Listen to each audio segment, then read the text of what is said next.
Welcome to The Moderate Catholic, where we discuss topics that deepen faith and inspire action. I am your host, Christina Gebel, and this is episode 7, What Happened to Acedia? Welcome back.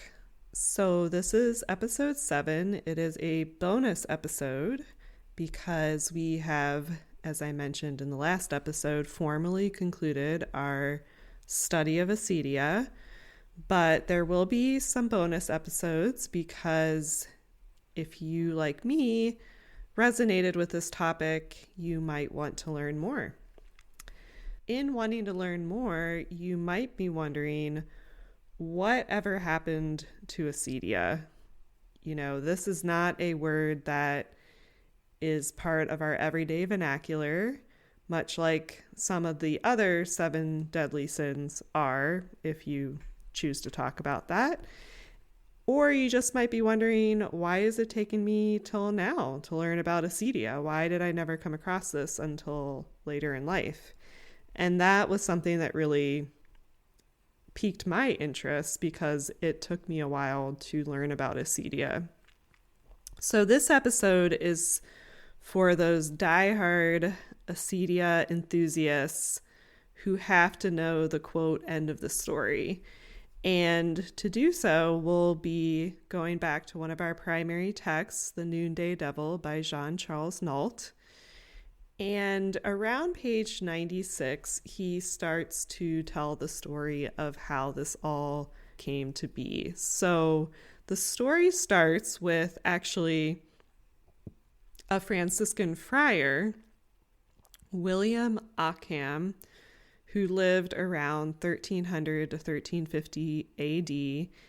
If you know anything about the Franciscan Friars, there are obviously a lot of very good people, although I will say Friar Ockham was not the best person in the story we're about to tell because he actually helped to influence the idea of Acedia kind of falling out of favor.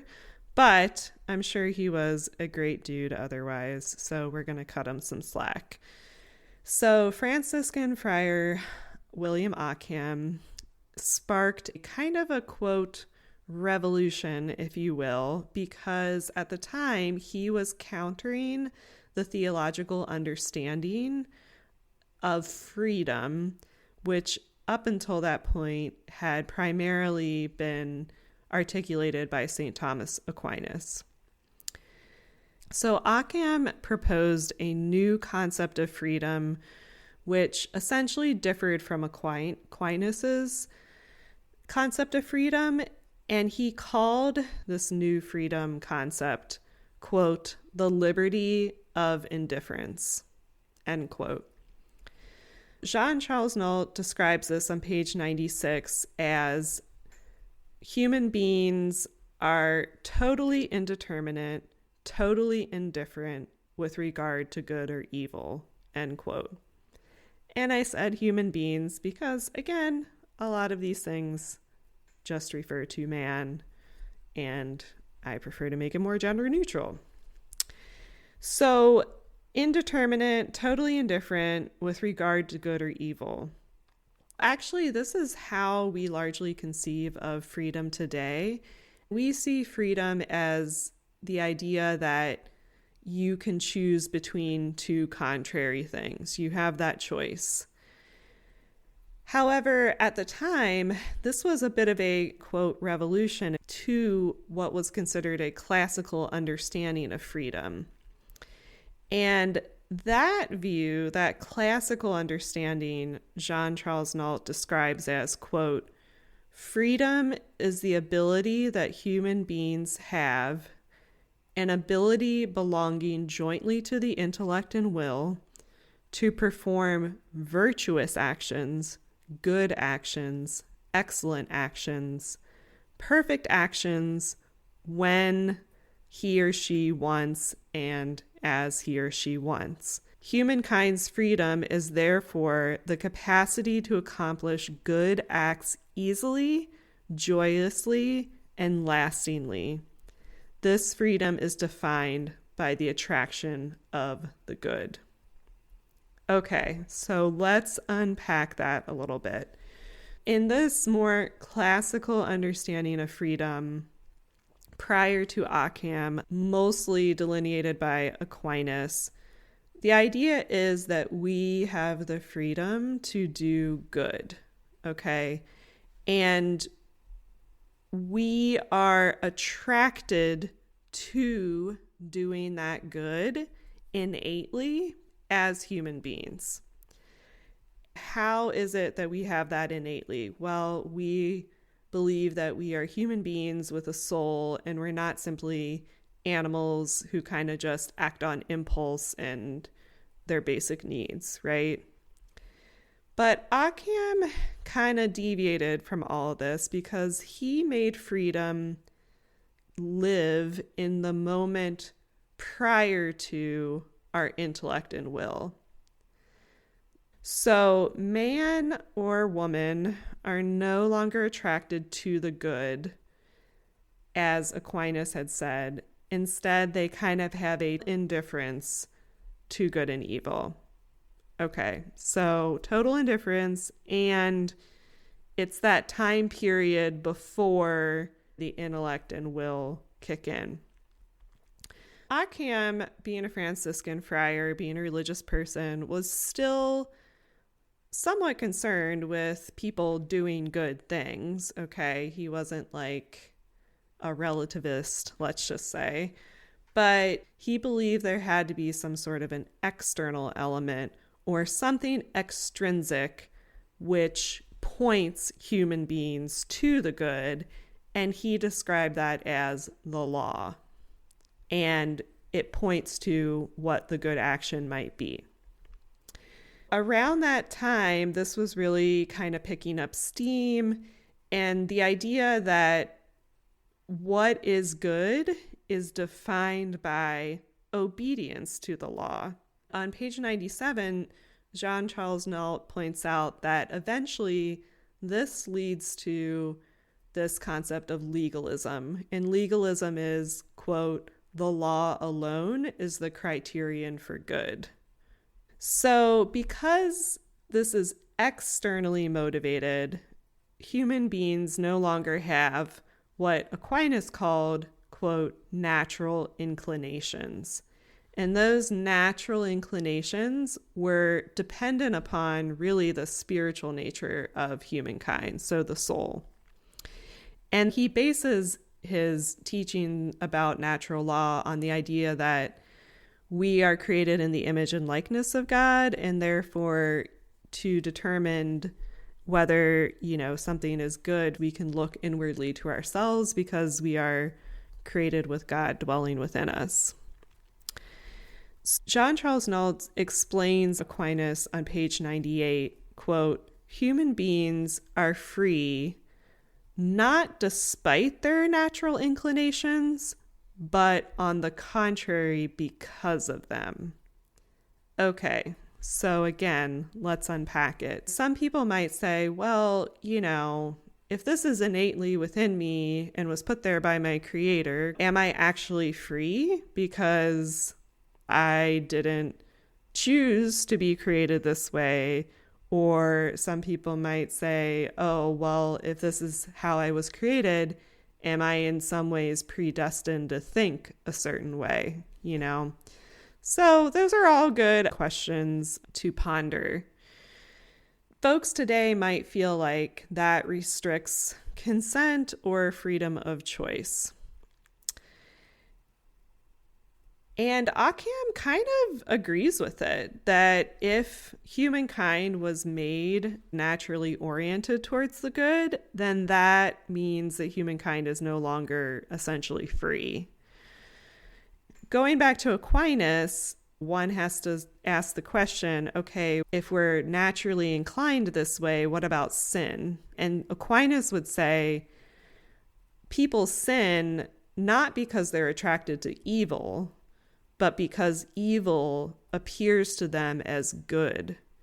And in that way, sin is very deceptive. If you've been following along in this first season, you'll know that that is one of the primary strategies of the false spirit. The false spirit might know that we are attracted to good, naturally inclined to good, or just simply want to be good. So evil can't always look like an outright evil. It has to have some trickery in it, and it can be deceiving, right? At this point in reading about it, I'll be honest with y'all, I was like, I kind of get it, but I'm not sure what Aquinas means because he's so like Aquinas-y. So there's an example in the Noonday Devil on page 99 that kind of started to make sense for me and actually is perfectly timed because I just went to the symphony with a very good friend and we saw Carmina Burana. So the violin, right? Envision in your head a master violinist, somebody who was an aficionado, who does the 10,000 hours of practice thing and continues to hone their craft until they're this expert of their skill. So Aquinas would look at that and say, okay, as that violinist goes through his or her life, they are always trying to be better. And being better means playing the right notes at the right moments in the right harmonies or whatever is being asked of the musician. But in playing the right notes, that doesn't necessarily mean that they're no longer free. Actually, they are free to do the most good thing, which is to play the right notes and play beautiful masterpieces. So Jean Charles Nault writes, is the possibility of playing wrong notes what makes the violinist free? Or from another perspective, does the fact that the violinist no longer plays wrong notes really impair their freedom? Or, on the contrary, is it not the pinnacle of freedom to be capable of no longer playing wrong notes? That really stayed with me. Is freedom, like Ockham would say, the ability to play a good note or a bad note? Is that where we want to start the concept of freedom? Or is it really that because we are these divinely created beings who are inclined to the good, and I would say also beauty, is true freedom really to move closer to the good and to beauty as created human beings with the divine within us? Something to think about.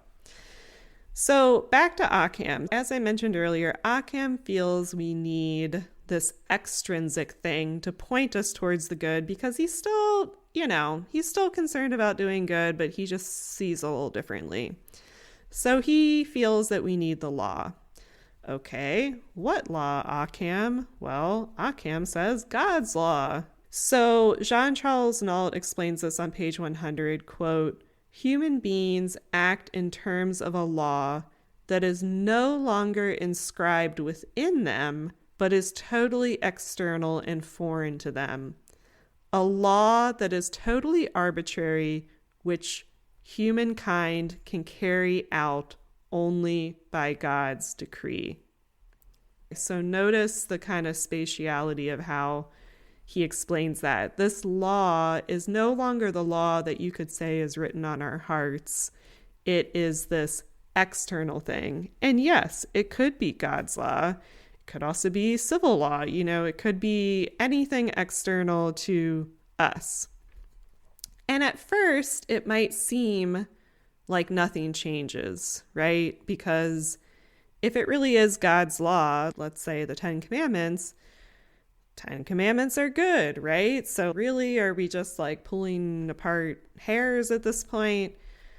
But Aquinas and Jean Charles Nault goes on to say, no, this is really a big change because it changes the reason why we do things.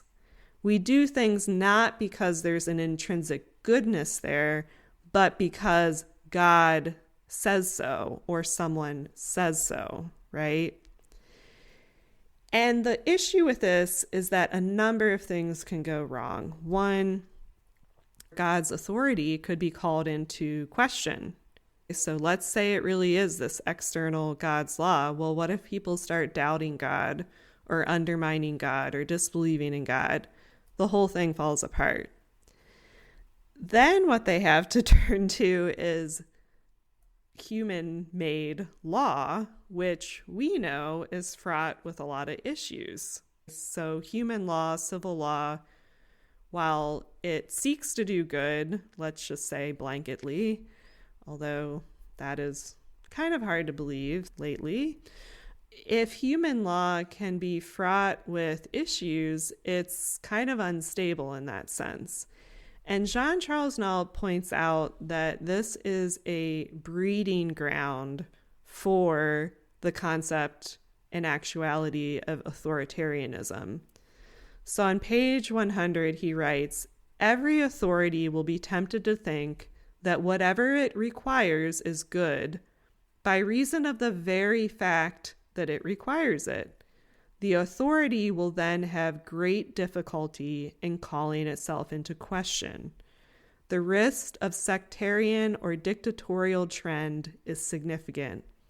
If the law of the strongest is the criterion for the good, dictatorship is practically inevitable, and any questioning of the law in terms of a superior law is considered by the authority to be a threat or even a crime."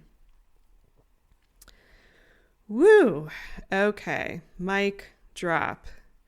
So when I read this, I was like, wow, that makes total sense. When you start to ground your actions, your idea of good in an external source and not the ultimate truth with a capital T, which Aquinas would argue is writ into our being as humans, well, then the law is, quote unquote, the law of the land, right? And something becomes moral if the law says that's what everybody should be doing.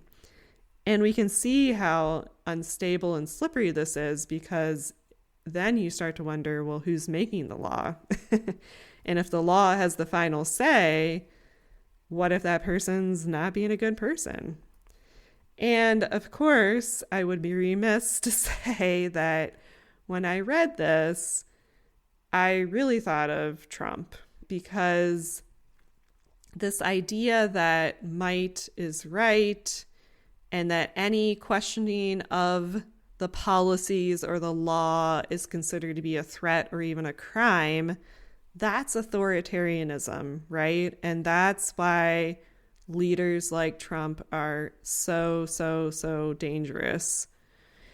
And part of the reason I think that we've allowed Trump to become what he is and yield that power is exactly what we're talking about here. We as human beings have kind of steered clear of these questions of morality. We've moved out of the seat of the soul and instead moved into everything being this extrinsic source of truth, or something that we can figure out on our own, not because we're looking inwardly, but because we have intellect and reason and blah, blah, blah, blah, blah.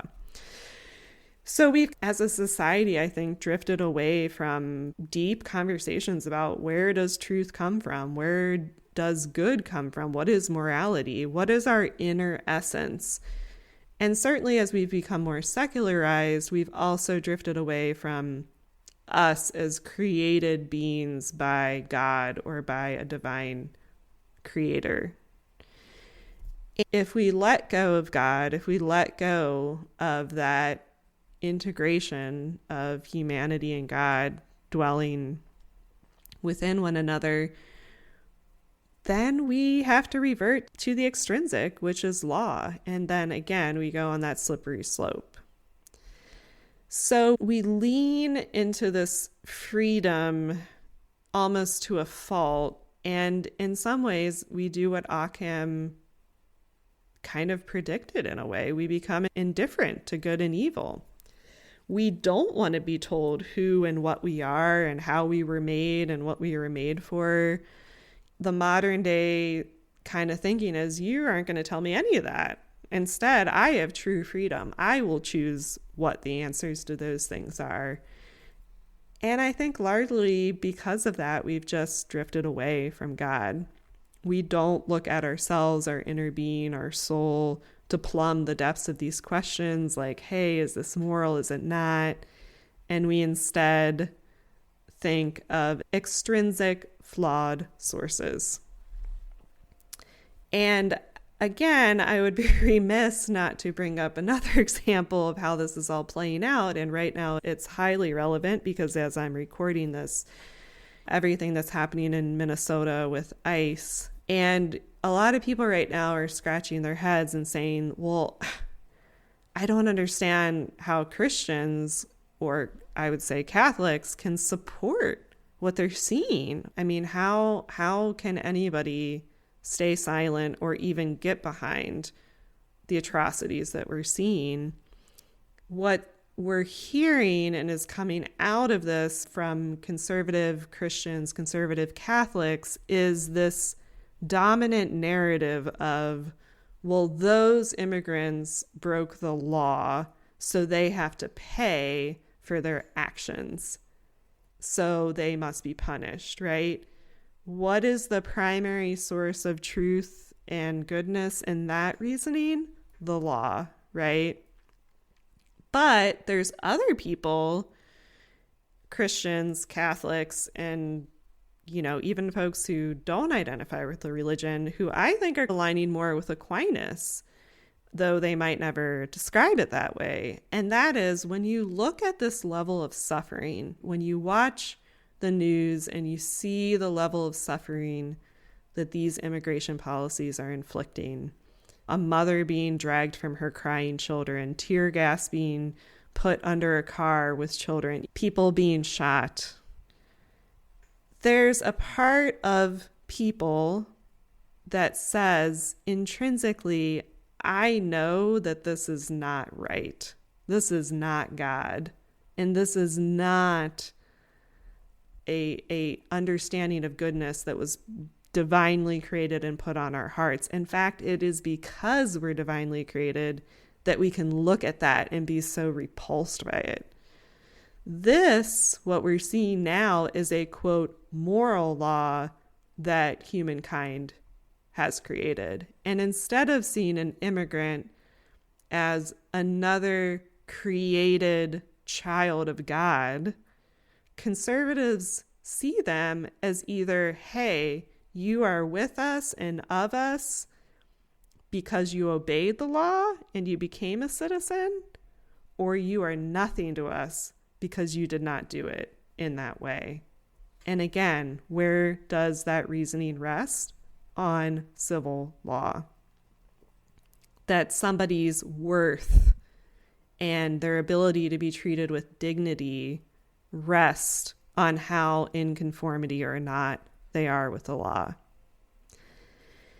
We who feel that what is going on is repulsive and immoral, we don't base that knowing and understanding on the law. We base it on what we know to be true deep inside of us, that we are all connected because we were all created by God, and thus we are brothers and sisters in, for Catholics, we would say Christ. So, in case you think I'm ragging on conservatives a little bit too much, and maybe I've just lost all my conservative listeners, who knows? Jean Charles Nault says it also applies to an issue that I'm sure I will lose a lot of liberal listeners on, and he says it is that of abortion. He uses abortion as kind of an illustration of all of this in saying that when most people talk about abortion, they don't talk about, again, inwardly what their gut is telling them about this developing life. Instead, people are really more concerned with the legality of it or not, versus the question of whether or not this is a human life and who has a right to end that life. Okay? So we're not going to get fully into abortion now because I think There's a lot more complexity there on both sides, but I think he uses it as an example to say, where is the discourse right now? Well, the discourse on issues like abortion is on legality. There's not as much really coming together to really wrestle with the question of how we define life, right? Okay, so take a breath. Time to recap. So Jean Charles Nault helps us to keep these things straight in our head. And he uses these terms called third person or first person moralities. Third person, he writes on page 102, is, quote, the morality of the external observer who considers the act from the outside as something isolated and sees the goodness or malice of the act in terms of the law, in terms of whether or not it conforms to the law.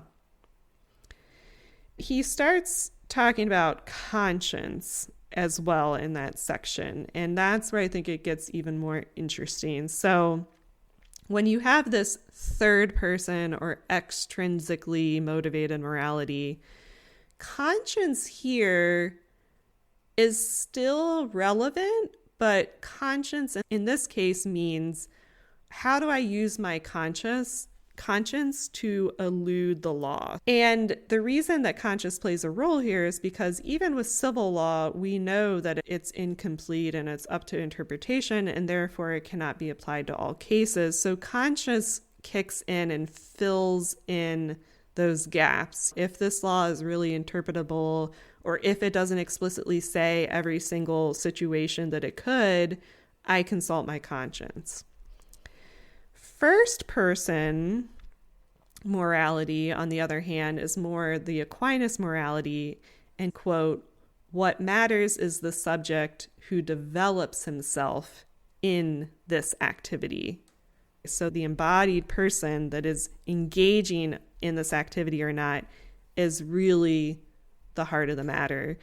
And Jean Charles Nault explains on page 102 that St. Thomas Aquinas then sees conscience as, quote, the voice that we hear saying to us in the depths of our being, do good, avoid evil, end quote. So that's kind of more the understanding of conscience that we hear about in church, right? Well, what is your conscience telling you? You know, what is your gut, your spirit, your soul? What's coming up for you during your prayer? And this is actually the version of conscience that JP2 upholds in his encyclical Veritas Splendor. And this is also the type of conscience that the saints use. So when you think about how we deem someone a saint, it's not necessarily like, hey, we want to make this person a saint because they followed the law. You know, yeah, they did it, so we're going to make them a saint. That would be interesting and at the same time kind of boring.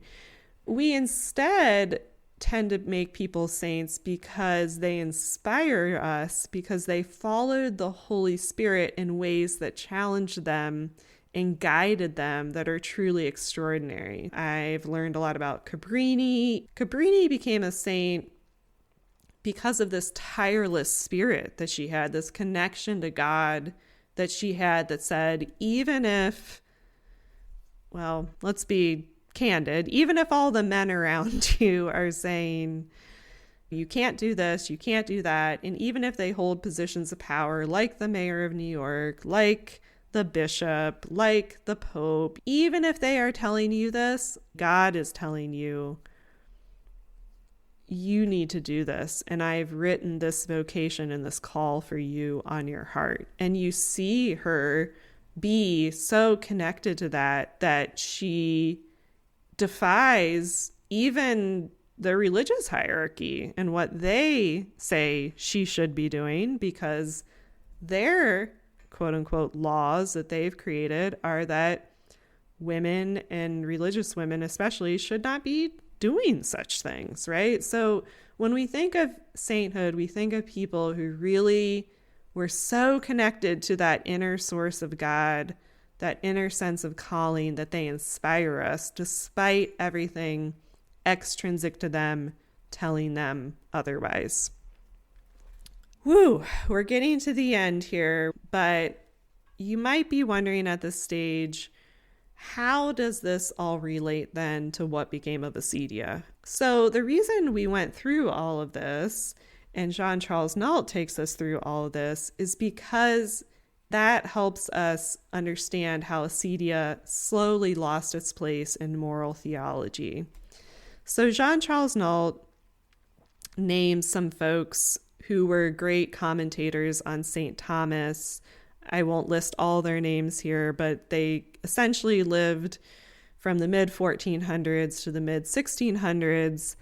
What they did was position Acedia as no longer within the context of action. So Acedia kind of gets extracted, if you will, and it largely disappears from church discourse until the Second Vatican Council, where eventually it appears transformed in the works of spirituality. So it's not the Acedia that we've been really leaning into in this series. It's transformed and kind of given a more spirituality angle. So Jean Charles Nault talks about this on page 105. Two things start to happen. One, it appears as sloth, and that is mostly what people will refer to today instead of Acedia is the sin of sloth, right? He writes, quote, "It is simply on the order of distraction," end quote. Basically, Acedia is not this, you have a calling, the false spirit's trying to get you away from that calling. It's not all of that. It's simply sloth. In other words, you're just this distracted, slothful being. The other way it starts to show up is in the writings of Petrarch and Baudelaire, and that is in, for Petrarch, the early 1300s, and for Baudelaire, 1821 to 1867. That moves into melancholy. And you'll see Acedia be lumped in with melancholy as well, just as it was with sloth. And here, the key words of this melancholy focus are complacency and a kind of, quote, ill being. So Jean Charles Nault summarizes on page 106, quote, "If you take the two definitions of Acedia that we mentioned in the writings of St. Thomas Aquinas, the sadness about spiritual good and the disgust with action, and you abandon the unified concept of Christian action in which the Holy Spirit and Christ are at the very heart of every action, you will see that sadness becomes melancholy and paralysis becomes sloth," end quote. Okay, if you take Acedia out of a discussion and an understanding of the essence of who we are as God-created beings, attracted to the good, and that makes us free, and instead bring it into this indifference about good and evil and this freedom that is motivated by the extrinsic law, then we name and describe how we are behaving or acting, not by what we know to be true inwardly, but instead how we behave and act outwardly. Acedia then is no longer a spiritual issue, but more so a behavioral one. So it's where we ground ourselves. What understanding do we have of human beings and why they act the way they do? If it's an extrinsically motivated source, then we look at how that person behaves and we can call them melancholic, we can call them slothful. If we think of human beings as divinely created and God dwelling within them, intrinsically motivated, then we can see things in the complexity of acedia and what's happening in terms of the wrestling of the soul. All this is to say, whenever you feel prone to despair, which I think is really easy right now, and you're feeling like, okay, everyone is just so individualistic and it's all like you do you and I do me type culture, I just want you to remember that these things aren't new, right? We aren't the first generation of human beings to wrestle with these questions. And we've wrestled with it time and time again because this raises essential questions about what it means to be human and who created us and where we came from. We've been here before. And if we've been here before, we can look to what helped us before and then take that and let it help us in this moment. And that, friends, to me, is the concept of acedia. What is it about who I am and who I am uniquely called to be that is precipitating these feelings, these actions, or these inactions? What is driving this? What is keeping me from that call? And honestly, to me, the reason I did acedia as the inaugural series of this podcast is because the way that we get out of this has a spiritual answer. I think we can start by recognizing acedia in our own life and work to overcome it. So this concludes this bonus episode. I hope you got the answer to your question, what happened to acedia? Well, it's undergirded by these really interesting and somewhat conflicting understandings of morality. But the hope is that because we've wrestled with these questions before, we've also wrestled with the answers. And one of those answers, acedia, is something that we've been talking about here all along. And I hope that for you, you can take it into your life, continue to wrestle with it, and know that the answers are within you as a created child of God.